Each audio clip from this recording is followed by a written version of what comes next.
Can you have productive conflict within and between organizations? This is probably a good time to remind you that I'm not an HR professional. So I want to put a warning ahead of this episode. I don't know your company or your relationships, so the advice has to be put in context of where you work. Having said that, this is something that we all live with, and I live with every day. So let's talk about conflict at work. Okay, number one, friction is not warfare. Well, I generally believe some tension and friction at work is good.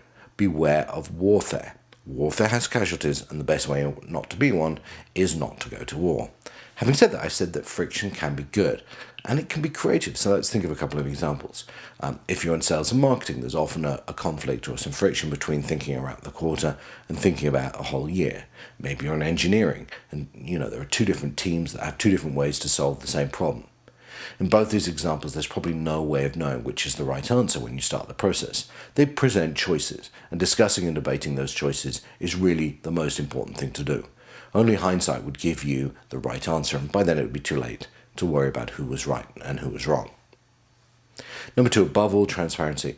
I have no doubt at the center of most of the problems we're talking about, and most of the disputes, is a lack of transparency. Till you lay your cards on the table, you'll never see all the facts.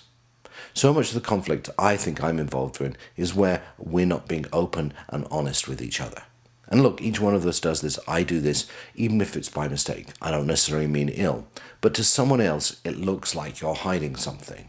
And look, it only takes a few misplaced words or actions, and the other person can see a conspiracy. So above all, transparency.